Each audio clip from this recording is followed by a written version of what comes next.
열왕기 역대상 28장 20절부터 21절을 보겠습니다.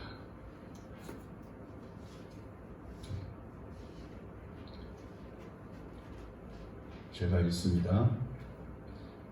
또 그의 아들 솔로몬에게 이르되 너는 강하고 담대하게 이 일을 행하라. 두려워하지 말며 놀라지 말라. 내가 여호와의 성전 공사의 모든 일을 마치기까지 여호와 하나님 나의 하나님이 너와 함께 계시사 내게서 떠나지 아니하시고 너를 버리지 아니하시리라. 제사장과 레위 사람의 반이 있으니 하나님의 성전의 모든 공사를 도울 것이요 또 모든 공사에 유능한 기술자가 기쁜 마음으로 너와 함께 할 것이요 또 모든 지휘관과 백성이 온전히 내 명령 아래에 있으리라. 아멘. 아마 우리나라의 유명한 바이올리니스트 가운데 정경화라고 하는 분이 있었죠. 아마 세계적으로도 유명한 음악가였는데 그가 외국에서 공부를 할 때 어떻게 생활을 하는지 그 어머니가 잘 알 수가 없잖아요. 요즘이야 뭐 영상으로 얼마든지 확인도 하고 다 할 수 있지만 과거에는 그럴 수가 없는데 그 어머니가 바이올린 연습을 열심히 해라, 잘해라, 공부 잘해라 뭐 이런 거 확인하지 않고 꼭 주일이 지나면 전화를 해서 뭘 물어봤는가 하면 너 어제 교회 갔니? 그걸 물어봤다는 거예요. 너 어제 교회 갔느냐? 그래서 그렇다고 그러면 잘했다. 그렇게 대답을 들었다고 해요. 너 어제 교회 갔냐? 그 속에 어머니가 딸에 대한 신뢰가 있고 그 다음에 어머니가 딸에 대한 기대가 충족되어져 가는 것을 느꼈다는 거죠. 만약에 그 딸이 주일인데 교회를 가지 않았다고 하면 어머니의 기대 그리고 어머니의 사랑이 무너져 내리는 허물어지는 그런 허전함을 느끼게 되었기 때문이라는 겁니다. 교회를 가면 성전에 나가면 성실하게 살고 자기 일에 책임감 있게 생활하고 그리고 올바르게 살며 열심히 산다고 하는 것을 어머니는 확신했다는 겁니다. 이 굉장히 중요한 얘기예요. 왜냐하면 벤자민 프랭클린이라고 하는 사람이 미국의 건국의 아버지라는 소리를 듣는데 그가 미국의 젊은이들에게 부탁하는 말들을 할 때 제일 첫 번째 한 말이 뭐냐면 주일은 예배하러 교회 가라. 주일은 예배하러 교회 가라. 뭐 은혜를 받으려고 뭘 얻으려고 그런 의미를 가지고 가지 말고 그냥 주일이니까 하나님께서 정하신 주일이니까 그냥 교회 가라. 그러면 절대 실패하지 않는 인생을 살게 된다. 그래 영적인 생활이 하나님 앞에 나가는 이 성전과 아주 밀접한 연관을 가지고 있다는 것을 알 수가 있습니다. 만약에 지금 우리 앞에 우리의 어린 자녀들이 있다고 하고 그 자녀들에게 이제 부모로서 어떤 권고를 한다면 무슨 이야기를 할까요? 야, 너 이 다음에 돈 많이 벌어서 부자 되라. 너 열심히 공부해서 이 다음에 성공해라. 너 이 세상에서 즐겁게 살아라. 이런 세속적이고 육체적인 것을 권고하거나 충고하거나 유언할 부모가 있을까 하는 생각을 해요. 적어도 하나님을 섬기고 하나님의 은혜 가운데 사는 하나님의 백성은 반드시 영적인 권면이 있을 것이고 영적으로 하나님 앞에 복을 받는 거룩한 은혜가 있어야 된다고 하는 것을 염두에 두고 살아야 된다는 겁니다. 우리가 성경을 읽을 때 요한 3서 2절에 보면 사랑하는 자여 내 영혼이 잘된 같이 로부터 시작하는 축복이 있단 말이에요. 그러니까 영혼이 잘 되지 않는데 범사가 잘 되고 육체가 강건한 건 의미가 없다는 거죠. 영혼이 잘된 같이. 그래서 에스겔 47장에 가면 성소로부터 성전으로부터 물이 흘러내리는데 아주 미세하게 물이 문지방 아래로 이렇게 흘러내리거든요. 바닥을 흘러내리거든요. 이 물이 점점 흐름이 많아지고 고여가면서 문지방을 넘고 그 다음에 앞으로 나가면서 그 물이 깊어지고 결국은 바닥까지 이르게 되고 그 물이 이르는 곳에서 생명의 역사가 일어난다 하는 것을 보여주거든요. 그러니까 인간의 은혜의 축복이 어디로부터 시작이 되는가? 하나님의 집으로부터 축복이 되는 것, 시작이 되는 것. 인간의 은혜가 어디에서부터 시작이 되어 어디에서 하나님의 영광이 나타나는가? 바로 하나님의 집, 성전으로부터 나타나는 것이다 라고 하는 것을 우리가 성경의 전체를 통합을 해서 주목을 해보면 아주 선명하게 나타나는 축복의 통로가 되는 것을 볼 수가 있습니다. 다윗이 이제 70세 나이가 되어져 갔고 그 다음에 이제 그의 아들 솔로몬에게 왕위를 이제 넘겨줘야 할 귀한 때를 맞이해서 그 아들에게 지금 유언을 하는 거예요. 막 왕으로서, 전 왕으로서, 아버지 왕으로서, 전대의 왕으로서 이제 후대의 왕이 될 솔로몬에게 부탁할 일이 얼마나 많았겠어요. 예를 들어서 너 정치를 잘해서 너 나라가 안정되게 해라. 부국 강병을 이루어서 외세의 침략으로부터 나라를 지키고 침략을 받지 않게 해라. 너 이 나라의 모든 백성들이 먹고 살고 쓰고 살아가는데 조금도 부족함이 없도록 경제적인 부흥을 일으켜라. 얼마든지 많은 일을 이야기할 수 있지 않겠어요? 사회적으로 안정돼서 모든 사람들이 서로를 믿고 정말 집집마다 전부 담을 헐어버릴 만큼 신뢰하면서 깨끗하게 살아가는 정치를 하도록 해라. 얼마든지 부탁할 수가 있었을 거예요. 그런데 다윗이 제일 먼저 부탁하는 게 뭐냐면 내 아들아 이렇게 부르면서 아들에게 성전을 지으라고 부탁을 합니다.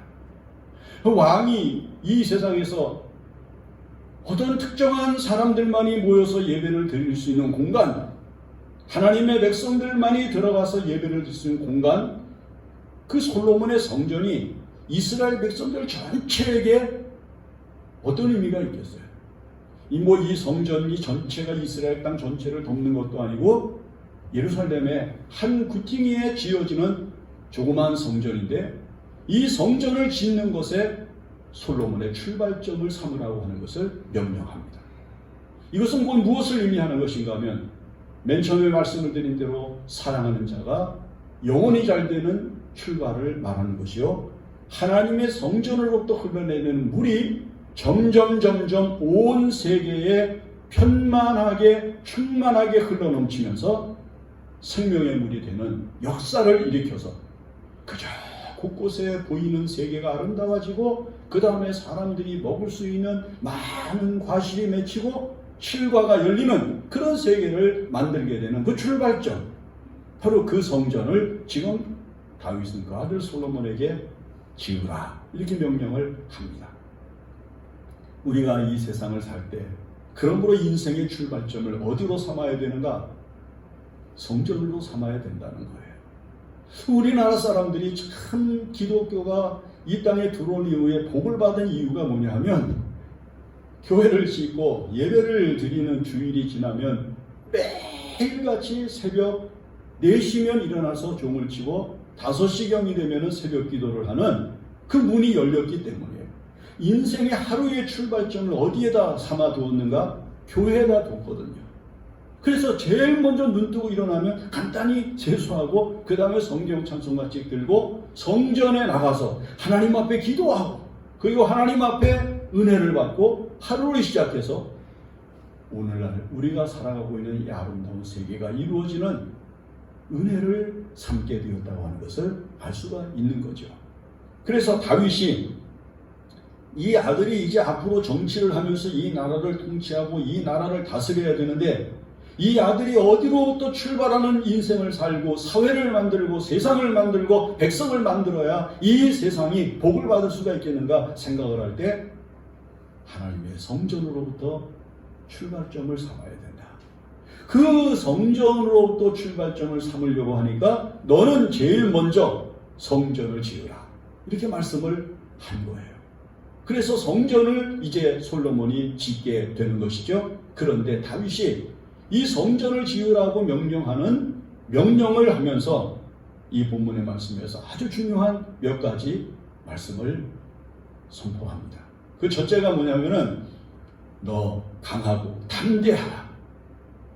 이 일을 하는데 사람들이 많은 얘기를 하지 않겠어요? 아, 지금 이제 왕위에 올랐으니까 정치를 안정시키고 사회를 안정시키고 경제를 안정시키고 뭐 많은 얘기들이 있을 수가 있겠는데 제일 먼저 성전을 지으면 사람들이, 백성들이 그거는 좀 이따가 해도 되지 않겠느냐고 얼마든지 이야기할 수 있겠지만은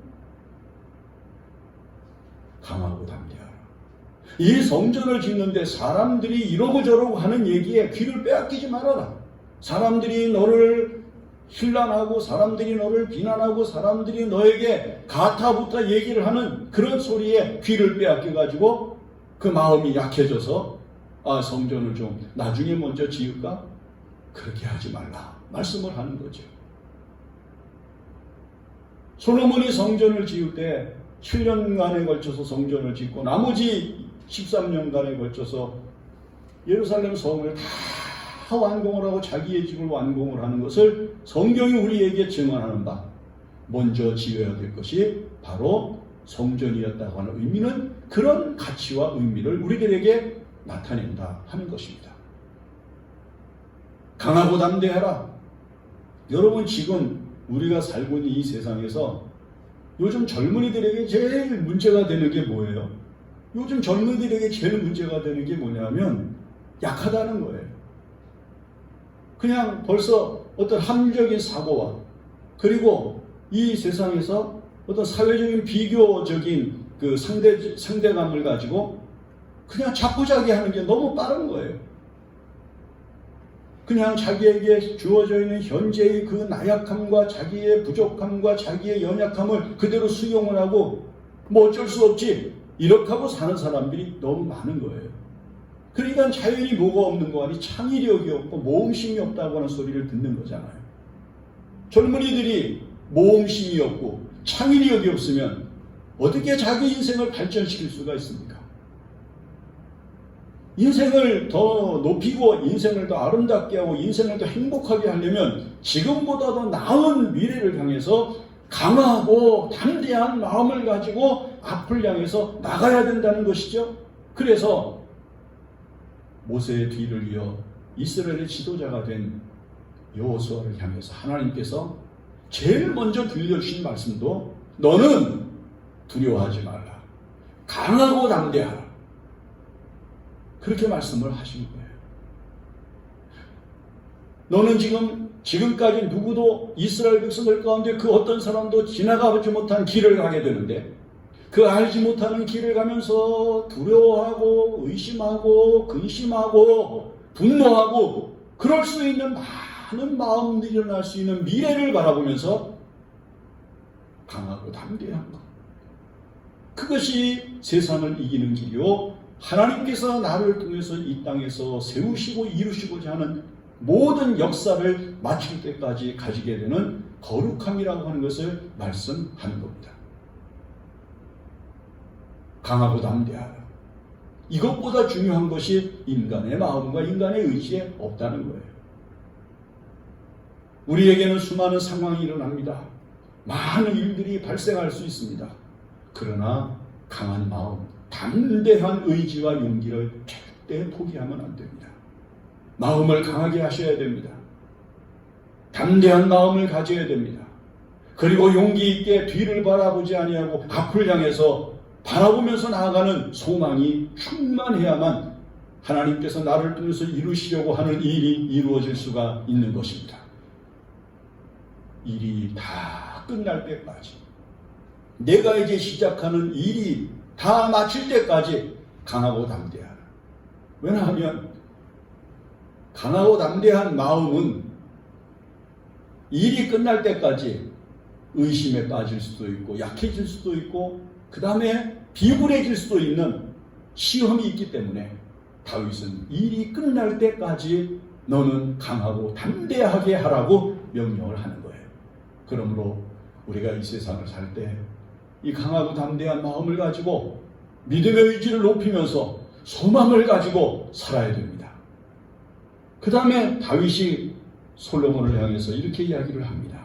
솔로몬아, 내가 강하게 하고 담대한 마음을 가지고 이 일을 시작하게 되면 하나님이 너를 끝까지 도와주실 것이다.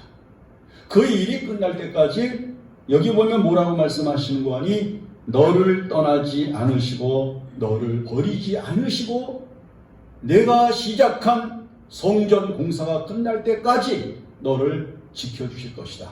이렇게 말씀을 합니다. 성경을 보면 몇 가지 같은 맥락의 말씀이 있습니다. 창세기 28장 15절에 보면 내가 너와 함께 있어 내가 어디로 가든지 너를 지키며 너를 이끌어 이 땅으로 돌아오게 할지라 내가 네게 허락한 것을 다 이루기까지 너를 떠나지 아니하리라. 사무엘하 5장 10절에 보면 만군의 하나님 여호와께서 함께 계시니 다윗이 점점 강성하여 가니라. 사도행전 7장 9절부터 10절에 보면 여러 조상이 요셉을 시기하여 애굽에 팔았더니 하나님이 그와 함께 계셨다 말씀하죠. 열왕기하 18장 7절에 보면 여호와께서 그와 즉 히스기야와 함께 하심에 그가 어디로 가든지 형통하였더라 말씀합니다. 이사야 41장 10절에 보면 두려워하지 말라 내가 너와 함께함이라 놀라지 말라 나는 네 하나님이 됨이라 내가 너를 굳세게 하리라 참으로 너를 도와주리라. 여러분, 우리가 이 세상을 살 때 누가 나를 끝까지 일이 끝날 때까지 완성될 때까지 도와줍니까? 하나님이 도와주셔야 완성을 보는 것이고 끝을 보는 것이지 하나님이 돕지 아니하시면 이 세상에서 그 어떤 사람도 결코 승리할 수 없습니다. 그 록펠러라고 하는 사람이 이제 광산 사업 등으로 해서 돈을 많이 벌고 있을 때 그 친구가 한 사람이 자기가 하던 광산을 록펠러에게 넘겼다고 해요. 그래서 록펠러가 많은 돈을 들여서 그 친구가 하던 광산을 받았는데 그 광산을 가지고 이제 이 안에 뭐가 있는가 연구를 하면서 이제 파기 시작을 했는데 아무리 파도 광물이 나오지를 않는다는 거예요. 그래서 막대한 돈을 친구에게 주고 그 광산을 매입을 했는데 그만 허탕을 치게 생기고 그 모든 재물을 다 상실하게 되었다는 거죠. 그래서 이 록펠러가 이거 내가 이제 더 파내려가는 것을 이제 중지하고 차라리 내가 이제 포기하고 마는 게 어떻겠는가 생각을 하니까 손해가 너무 낙심하고 그래서 낙심하면서 그래도 하나님 앞에 한번 기도를 하고 결정을 해야 되겠다. 그리고 하나님 앞에 기도를 하는데 환상이 열리더래죠. 하나님의 소리가 들리는데 더 깊이 파라. 더 깊이 파라. 끝까지 끝날 때까지 좋은 일이 있을 때까지 파라. 그런 소리가 들리더라는 거예요. 그래서 낙심하지 아니하고 더 깊이 파내려 갔는데 거기서 석유가 터졌다는 거예요. 기름이 터졌다는 거예요. 그래서 록펠러가 석유의 왕이 된 거예요. 여러분, 이 세상에서 누가 우리를 끝까지 도와서 우리가 원하는 것 그리고 하나님이 복을 주시는 세계가 만들어지게 하시는가? 하나님이에요. 여기 두 가지를 얘기해요. 하나님은 나 너 떠나지 않는다. 다른 사람들은 너를 떠나고 다른 사람들은 너를 떠나서 다 사라질지라도 나는 너를 떠나지 아니하고 그리고 나는 너를 버리지 않는다. 다른 사람들은 너를 버릴지라도 나는 너를 버리지 않는다. 그리고 이 말씀의 의미가 예수님에게까지 이르러서 우리들에게 선포되는 말씀으로 남는 거죠. 내가 세상 끝날까지 너희와 항상 함께 있으리라. 하나님이 떠나시면 인생은 못 삽니다. 그래서 하나님 앞에 죄를 범한 후에 회개하던 다윗이 뭐라고 기도합니까? 하나님, 주의 신을 내게서 거두지 마시고 하나님의 성신을 내게서 거두지 마시고 그는 내 왕위를 지켜주세요. 내 왕위를 끝까지 붙잡아 주세요. 하나님, 나의 권위와 나의 모든 것을 끝까지 보존해 주세요. 기도하지 않았어요.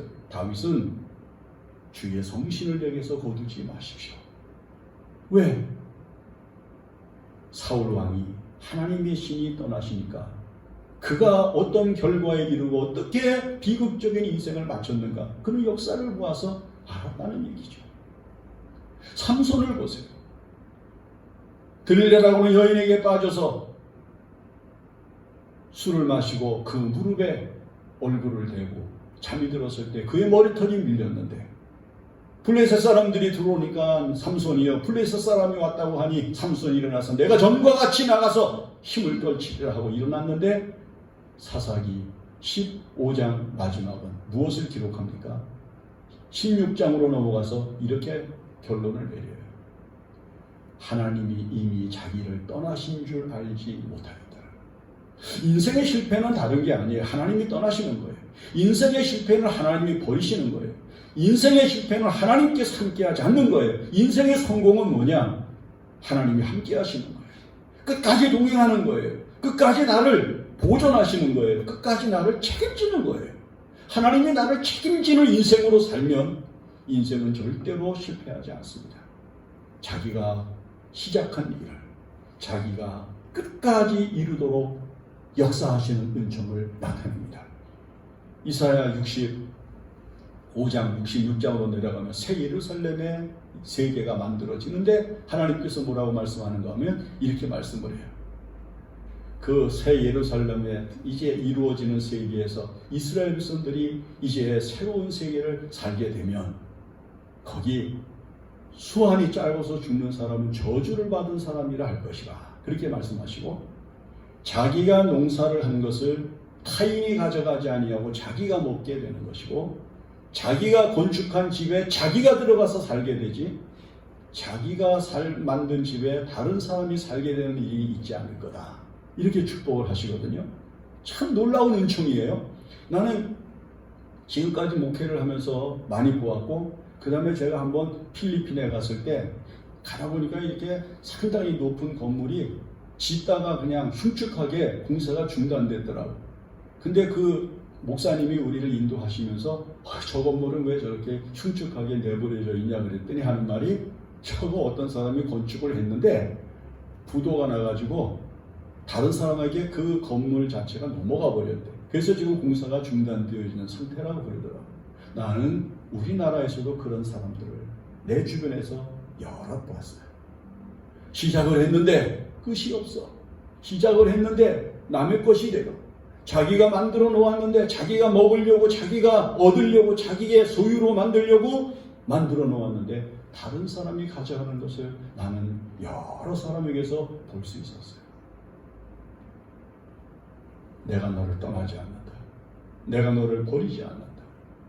네가 이 일을 완성할 때까지 나는 너와 함께 있다. 그 다음에 세 번째, 다윗이 솔로몬에게 이렇게 말합니다. 내 주변에 돕는 사람이 많을 거다. 여기 보니까 뭐라고 말씀하는 거 아니? 이렇게 이야기를 해요. 다윗이 레위 사람들이, 제사장들이 너를 도울 것이고, 유능한 기술자가 너를 도울 것이고, 그 다음에 많은 사람들이 너를 도울 거다. 참 놀라운 은총 아니에요? 여러분, 사람이 세상을 살면서 이 세상에서 다른 사람으로부터 도움을 받지 못하고 사는 건 참 외로운 거예요. 이 솔로몬이 성전을 지을 때 다윗왕과 깊은 교분이 있었던 두로 왕이 솔로몬이 왕위에 오르고, 다윗이 죽은 이후에 솔로몬이 왕위에 올라 이 성전을 지을 때 다윗왕과 가지고 있었던 교분을 생각을 하면서 그 아들에게 성전 짓는 재료를 많이 보내주는 귀한 도움이 있어서 이 성전을 짓는데 조금도 어려움이 없었던 것을 성경이 우리들에게 증언합니다. 어떤 분이 쓴 글에 보니까 글을 그렇게 썼더라고요. 내가 어려울 때, 내가 힘들 때 내가 가서 예를 들어서 돈이 얼마가 필요한데 좀 빌려줘, 이렇게 얘기하면 알아서 내가 빚을 내서라도 빌려줘야지 하고 줄 수 있는 사람이 10명만 있다면 그 사람은 인생에서 절대 실패하지 않을 거다. 여러분들 한번 손을 꼽아보세요. 내가 지금 돈이 필요한데 쫓아가서 돈 좀 빌려달라고 그러면 알았어. 그리고 그냥 얼른 은행에 가서 드러났던 적금이라도 털어가지고 빌려줄 수 있는 사람이 10명? 아마 요즘 한두 명도 없을 거예요. 그런데 내가 성전을 짓는 7년 동안, 내가 성전을 완성하는 그날까지 제사장들이 뭘로 돕겠어요? 영으로 기도하면서 하나님 앞에 은혜를 구하면서 제사장들이 너를 도와줄 것이요. 기술자들이 물질이 아니라 재능으로 도와준단 말이에요. 그 다음에 백성들과 그 다음에 생각지도 못했던 먼 나라 왕까지 그 재물을 보내주어서 성전을 완성할 때까지 도움을 준다고 하는 놀라운 약속을 지금 솔로몬에게 선포해주고 있는 겁니다. 그러니 우리가 이 세상을 살면서 하나님께서 우리에게 주신 거룩한 은총과 그 거룩한 영광을 믿음으로 바라보면서 이런 은혜를 받아야 되지 않겠습니까? 그래서 이 본문의 말씀을 보면 참 멋있는 말씀으로부터 시작이 돼요. 단호하게 얘기를 합니다. 내 아들아. 여러분, 이 내 아들아라고 하는 말이 성경에서는 권위의 상징이요, 사랑의 표현이요, 그리고 모든 것을 줄 수 있는 아버지의 고난이라고 하는 사실을 알 수가 있습니다. 디모데후서 2장 1절에 보면 사도 바울이 디모데를 향해서 내 아들아, 그러므로 너는 그리스도 예수 안에 있는 은혜 가운데서 강하고 그렇게 얘기를 해요. 그리스도 예수 안에 있는 은혜 속에서 내 아들아, 너는 강해라. 원래 이 디모데라고 하는 사람은 성경에 보면 마음이 소심한 사람이에요. 그래서 다른 사람들하고 이렇게 깊은 교분을 못 가져요. 다른 사람들이 좀 강해 보이면 그냥 이렇게 위축되고 그 다음에 마음이 움츠러들고 이러는 사람이에요. 그래서 사도 바울이 로마서에 보면 뭐라고 얘기를 하는 거니, 만약에 내가 디모데를 너희들에게 보내거든 그로 편안히 너희들과 함께 있는 자리로 들어갈 수 있게 좀 배려해 주어라, 이렇게 부탁을 하고 있습니다. 또 그의 육체가 약해요. 그래서 자주 나는 병 때문에 포도주 얘기도 나오지만은 그는 소심하고 병약한 사람이었어요. 그 아들 같은 디모데를 향해서 사도 바울이 내 아들아, 너는 그리스도 예수 안에 있는 은혜 속에서 강하라. 인생이 어디에서 강한가? 하나님의 은혜 속에서 강하고, 사람이 이 세상을 살면서 어떤 곳에서 삶의 의미와 거룩한 가치가 나타나는가? 하나님의 성전으로부터 시작된 거룩한 영적인 가치가 있는 삶에서 하나님이 원하시는 일이 이루어지고, 우리가 이 세상에서 다른 사람들 앞에 나타낼 수 있는 아름다운 일이 이루어지는 것을 보이게 된다는 것입니다. 이제 이런 소망을 갖고 우리의 자녀들이 이 땅 위에서 강하고 담대하게 살 뿐만 아니라 영적인 가치로부터 시작된 하나님의 사명을 가지고 이 세상을 살면서 세상 모든 사람들이 찬란하게 여기고 아름답게 여기는 아름다운 성전이 이루어지게 했던 솔로몬과 같이 이 세상 사람들이 바라보기에 아름답고 그리고 훌륭하게 여겨지는 아름다운 세계를 보여줄 수 있는 귀한 자녀가 되게 하여야 한다는 것입니다. 기도하겠습니다. 하나님 아버지, 솔로몬과 같이 아버지의 말씀을 듣고 그대로 실행해서 예루살렘 성전을 지어 오늘날 가장 아름다웠던 성전으로 기억되게 하고, 성경에서 가장 아름다운 세계를 이야기할 때 예루살렘 성전이라고 하는 것을 보여주게 하셨던 하나님께서 오늘 우리에게도 같은 영광과 은혜를 내려 주시옵소서. 우리의 삶의 출발점과 시작이 언제나 영적인 것이기에 하나님의 성전이 되게 하여 주시고, 우리가 시작한 모든 일들이 하나님이 함께 하시는 은혜 가운데 끝을 보게 하시고 완성을 보게 하여 주시옵소서. 모든 말씀을 예수님의 이름으로 기도합니다. 아멘.